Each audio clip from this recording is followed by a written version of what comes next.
Bodies. Love them or loathe them, we've all got one. And with only 20% of women in the UK happy with the way they look, body confidence is at an all-time low.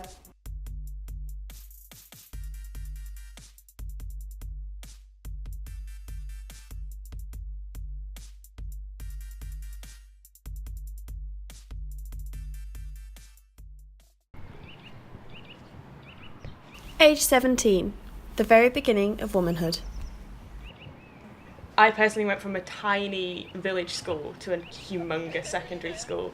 So you're just exposed to so many more people, so you're constantly comparing yourself to more people. So I think that's when insecurities start to really develop. I've always had quite a negative relationship with my body, but I think it's started to get more positive. So I think people around you start to mature and they're less mean. I think that maybe I have more of a distant relationship. I'm not sure. This is one of my favourites, but it's really short. I'm not sure. So when I wear it, it's like very revealing. And you see models in the media and stuff, they're all absolutely tiny. So that's kind of like the ideal dress size because that's what people aspire to be like. So yeah. Like when they say like really bad articles like she's ballooned to a size 12 and I'm like that's not. Yeah, no, that's not a big size at all. I'd probably say that being petite is maybe seen as an ideal. Teenagers are heavily influenced by the media, but it's social media that's really putting the pressure on. Like long flowing hair I was just gonna say. And like nice big eyes and like you'll just be at home on a Saturday night and then there's like a group of people that are out and you're like, oh, I'm just here in my pyjamas. Yeah, I think it's just because social media is so constant, you kind of don't really get a break from it. I basically just used to have everything, but just I realised that like when my sort of mental health was at its worst, I'd be using it the most, and there is that whole thing of like, oh, they have such a better life than you. So I think that me not having it now is so much better for me, just because I don't want to constantly be sort of like looking and comparing, I guess. I think a lot of young people are now using social media, so yes, they'll be exposed to comparing themselves to more people, but they'll also be exposed to kind of women empowering other women and lifting each other up. Yeah, that one's got a really nice cutout at the back, but again, it's too short. Nothing's too short. True. The way that social media affects women is a subject close to social psychologist Jacqueline Christodoulou. I think the constant comparison of woman against woman is fairly negative. My view would be that the real self is kind of the personal aspects of yourself where you're processing all the time, taking in images and other people's views of. I think that the most recent development in social media is the Me Too hashtag. I've watched them change through the social media Me Too tag.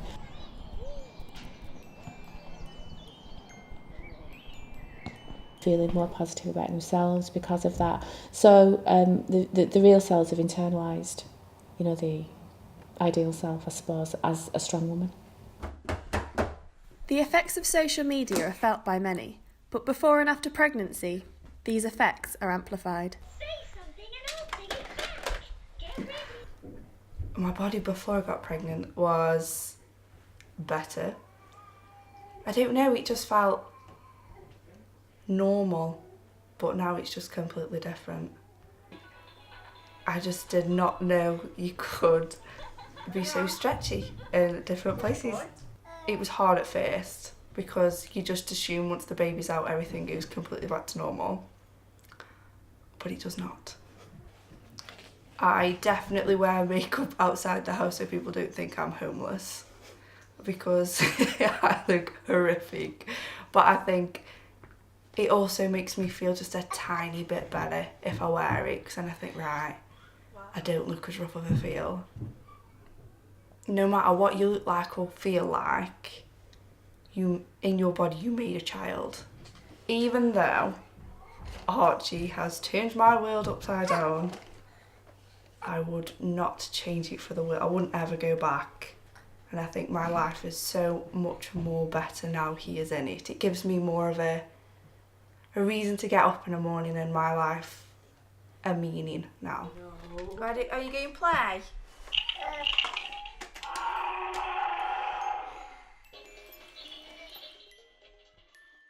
for the women who had children in my study, I don't think any of them regarded it body-wise as a positive experience. They regarded pregnancy as a very positive experience, but as soon as they'd given birth, it was back to, you know, the gym, back to trying to get thin again. They'd kind of idealised what it would be like to have a baby and what your body would be like afterwards, and how quickly you would get back to normal, which was another thing they kept saying, normal. So they'd normalised an ideal rather than actually looking around in the world.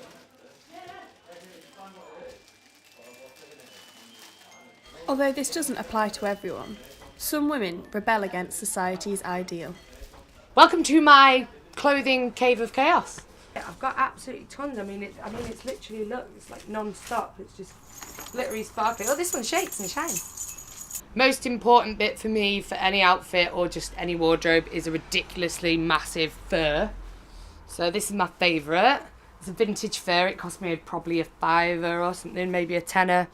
I'd say that when I was younger, I was quite insecure about my body image. I was the big funny girl at school. Probably cried every day or so about what I was wearing. Went to try on clothes in the shop and cried in front of the mirror and always thought that somebody else had a bigger and better or smaller and better something. I'd say I'm probably on the other side of that now.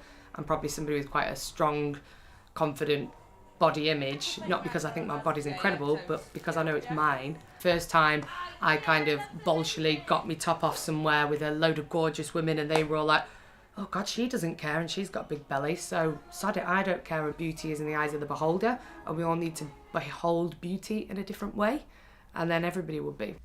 Claire Kelly has created her own female identity of womanhood. Alt Femme was something I started probably about 3 years ago, I think. It was just a concept first between me and Amy, who is a female queen or bio queen, and then more recently it's a club night that has developed into something totally different, and we all love dressing up, going out, being bolshy, our own type of feminism. We all know what femme means, or femme is supposed to mean in terms of the media and what you're supposed to buy and what you're supposed to wear as a woman. You know, fishnets weren't made because you have a womb or for hips. They were made as a concept of femme. So it's kind of playing with those ideas, playing with gender, playing with sexuality, but more so with just the gender of femme. So why are some women able to be happy with their own image of womanhood?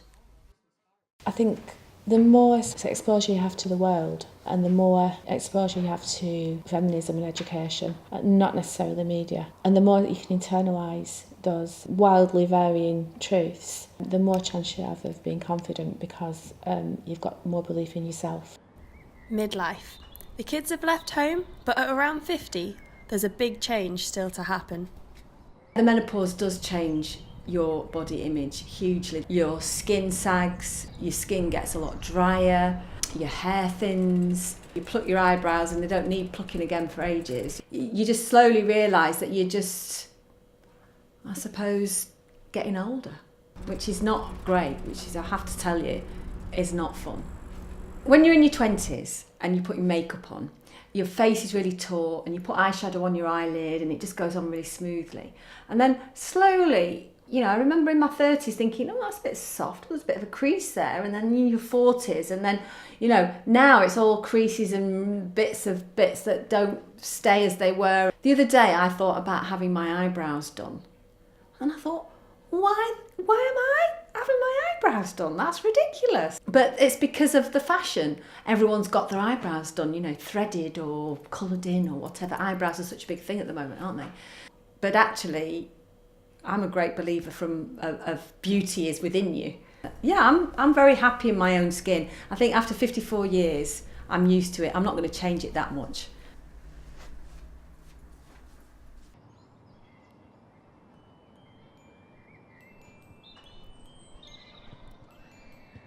I found that a lot of the words that were used to describe older women, as particularly menopausal women, were really, really negative and ageist. And I think that fairy tales actually propagate that at a very young age. You know, we're taught that older women are crones, things like that. There's something that pervades the media in particular that says that women who are on the menopause are really unhappy. And it just isn't true. I would say that on the whole, most of them were relieved that they didn't have to perform in the way that younger women do. So what is womanhood? After a life full of changes and a constant battle with the media, does the concept of beauty really matter? Do you think you're both beautiful? Oh, I don't know. no. I think you are, but I don't think I am. Do you think you're beautiful? In some ways, I do think I am beautiful, yes. Do you think you're beautiful? I think I'm blessed in some ways that I'm not particularly ugly, I hope. But I wouldn't say I'm particularly beautiful. Do you think you're a beautiful woman? Hell yeah! I prefer Fierce and Fabulous, but yeah, too right. Nobody is watching you, so go and be yourself. Even if they're watching you, then go and be yourself. Yeah. Nobody is watching you, so go and be yourself. Be yourself and no one else. Be yourself and no one else, because you are already more than enough. You are already more than enough.